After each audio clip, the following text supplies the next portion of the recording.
Gogeta versus Vegito. One of the most debated and highly discussed what-if battles in the entire Dragon Ball fandom. And until now, we have not really gotten a clear-cut answer.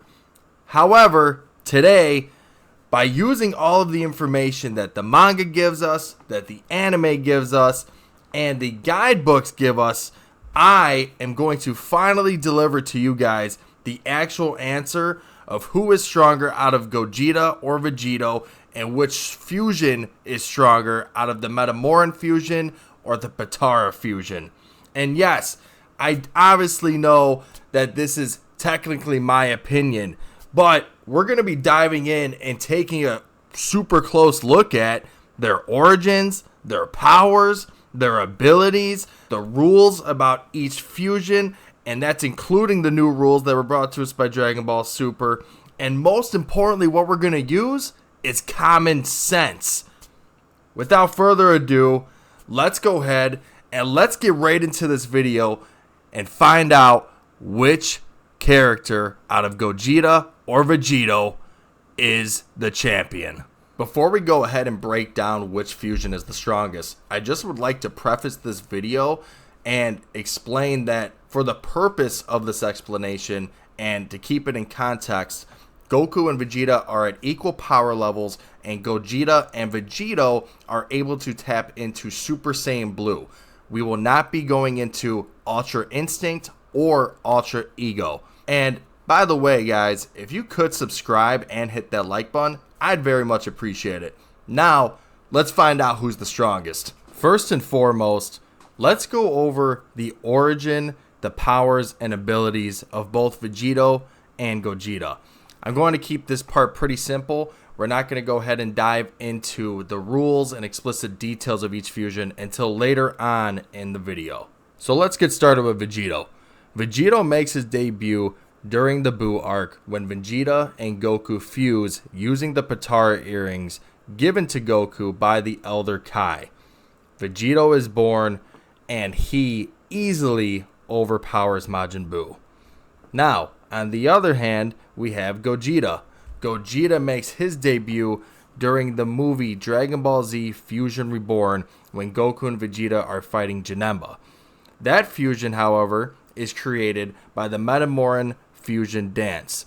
Goku learns this dance in the other world, and this is the same dance that he teaches Goten and Trunks when he's preparing them to go ahead and fight Majin Buu. And both of these first appearances by both Vegito and Gogeta are badass, and we truly see the explosive power of both fusions. And that leads us to their powers and their abilities. Now, we all know that both Vegito and Gogeta have insane strength, crazy speed, and their durability is off the charts. And they're both capable of using Goku's and Vegeta's signature attacks. However, though, there are some differences between the two characters, which the differences are mainly their signature moves. For example, Vegito has the final Kamehameha and the Spirit Sword, where Gogeta has the Big Bang Kamehameha, and he also has the Soul Punisher / Stardust Breaker, whatever you want to call it. The main point is that both of these characters have abilities that are similar and are unique to one another, and all their abilities and moves are kick-ass, to be quite honest with you. But now, it's time to go into the big enchilada, if you will, of this video. So, it's time to discuss the rules of both fusions, statements within the manga, statements within the anime, and specifically go over some of the documentation within a Jump Shonen article covering both Vegito and Gogeta, which you can see on screen. And also we're going to be covering an excerpt from the Daizenshu 7 guidebook. This information is brought to us by the Kanzenshu, and for those of you that don't know, the Kanzenshu is basically a merging of two old websites, Daizenshu X and Kanzentai, and it's basically a group of people that love Dragon Ball, and what they do is they take all the cited documentation from the past and from current times, global news coverage. They take extensive guides, podcasts, expert commentary from Akira Toriyama, And they really elaborate and break it down for us as fans so we can understand a lot of the background of this series. And like I said, I want to come to you guys with facts. So I will leave a link to Kanzenshu down in the description below. And if you ever have time, feel free to go through it. There's a lot of cool stuff in there. But anyways, I'm getting off topic. So let's get back to the rules of both fusions. So let's start with the fusion dance, right? So listen very carefully.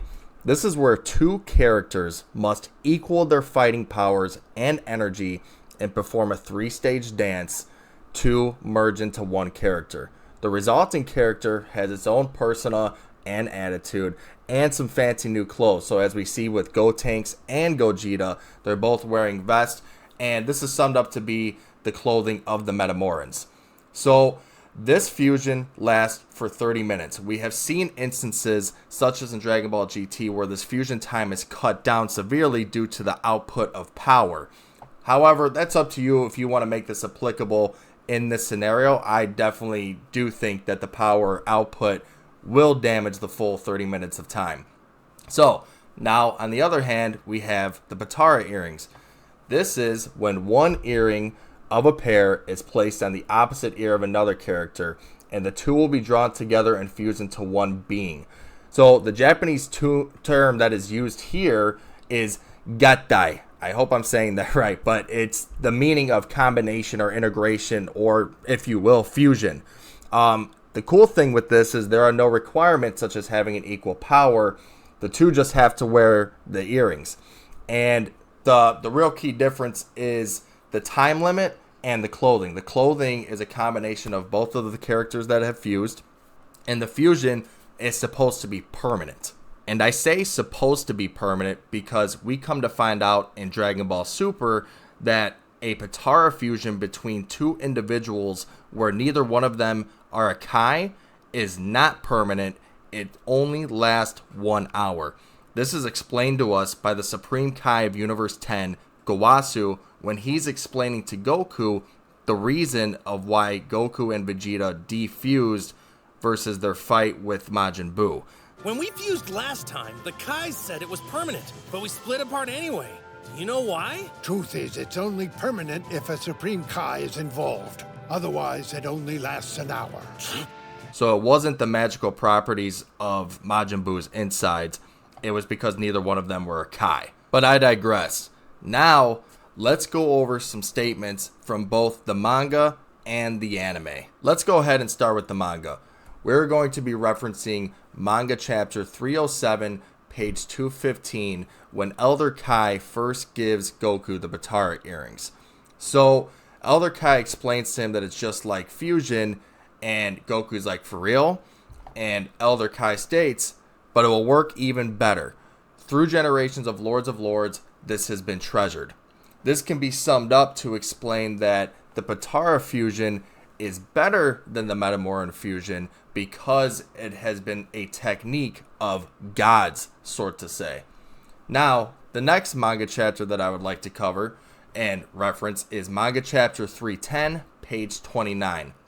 So, Supreme Kai, or Kibito Kai, as you will, because they merge, says, oh, he's incredible, Buu is helpless, he didn't know that the Potara was so powerful. And Elder Kai basically says, what did you think? Those two have the power of two of the greatest masters in the worlds of both the living and the dead, and it doesn't hurt that they live to outdo each other. To elaborate, what he's saying is that since they're rivals and two of the strongest masters in the world, them combining together makes the fusion more complete and more powerful. To add on, I would like to show you guys this clip from episode 270 of the Dragon Ball Z anime, where Elder Kai is talking to the Supreme Kai about the fusion. And this clip pretty much expands on what I already explained in manga chapter 310. Here we go. ポタラによる合体がここまですごいものだったとは。何浮かれとるんじゃ、アホたれ。え？あの二人じゃったからここまでいけたんじゃい。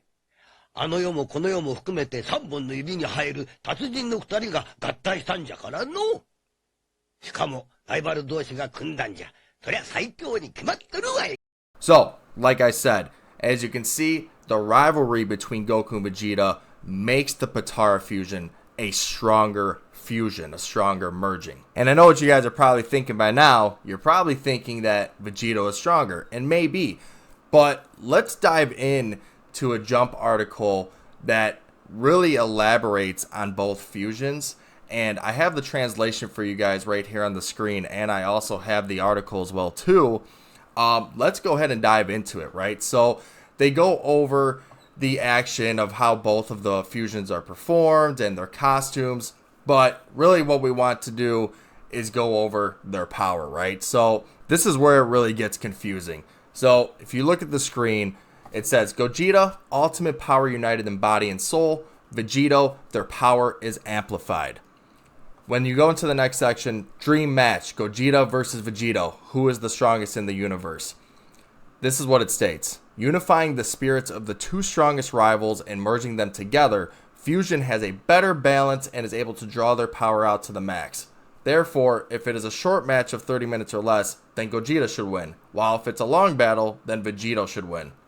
See where the confusion's coming from? Now let's take it a step further. If we look at this forums page, off of the Kazenshu, we have a translation for the Daizenshu 7. It's a guidebook that really establishes the Potaras as producing a stronger fusion.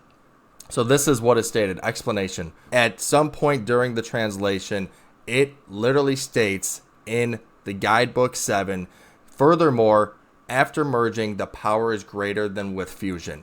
And like I said earlier, Elder Kai already explained this, that the rivalry helps and that the fusion itself is just a better, well-rounded fusion because it's of the gods. It's a technique made by deities. And I know what you guys might be thinking, right? Well, that article off of Shonen Jump said if it's in within 30 minutes, then Gogeta would win, and if it's longer, then Vegito would win, right? But we have to take those articles with a grain of salt. One, it was probably hype promotion, right? Like they were just hyping up a what-if battle, number one. And number two, like how does that make sense? You know what I mean? Like, yeah, obviously Vegito would win if Gogeta separated into Goku and Vegeta, but if he's more powerful in those 30 minutes, then wouldn't he just kill Vegito before the end of the 30 minutes if he's that much more powerful? See, that's the thing, you know, like the facts are leaning towards Vegito being stronger. I mean, it's a better fusion as stated in the manga, in the anime, and in the guidebooks. It's a stronger fusion because the rivalry is present in both Goku and Vegeta, and there's a longer time limit no matter if you take the retcon from Dragon Ball Super or you don't take it, right? Whether it's an hour or it's permanent, it's still a longer fusion regardless. Now, lastly, what I would like to kind of cover before we give a definitive answer here is some trivial things that I've kind of picked up upon with watching this series.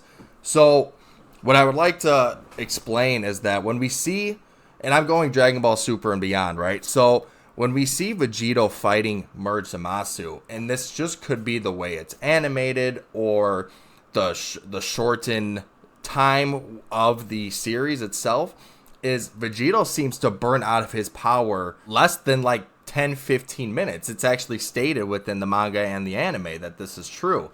However, when Gogeta is fighting Broly in the Dragon Ball Super Broly movie, he doesn't diffuse and he's outputting way more power. Mind you, this is after the Tournament of Power, and Goku and Vegeta are leaps and bounds above the power levels that they were during the Zamasu arc. And this just begs the question, why didn't Gogeta defuse when he was outputting that amount of power against Broly? You know, is it the way that the show is animated? Was it the quick pacing of the show? It's hard to decide, right? I'm kind of using headcanon here, but it's a factor that we have to discuss. If Vegito can't output all of his power, even if he is stronger, because he'll diffuse, then Gogeta is going to take the W. So that's for you to decide. I can't really use that in my answer that I'm about to give you. I mean, I could use it, but it's not factual, you know what I mean? And I really wanted to mention it to you guys just to kind of get you guys thinking, and because it's something I even wonder about, right? But for the sake of this video and just strictly using the facts, I'm handing the W to Vegito. I mean, I love Gogeta, right? But the only evidence that we have that he's stronger is from that article. And like I said, we need to take that Jump article with a grain of salt. And after looking at the guidebook, the translation, the manga, the anime, it's quite evident that Vegito is the superior fusion. He is stronger, and that's my answer. Vegito takes the W here. And with that being said, we're going to bring this video to a close, and I proclaim Vegito as the true victor. I hope you guys enjoyed this explanation. This is a little bit different than what I usually do, but I think I brought you guys all the facts. I would like to know what your guys' opinion is in the comments. And other than that, I had a blast doing this, and I want you guys to all take care of yourselves. And remember, never give up. I will see you guys in the next video.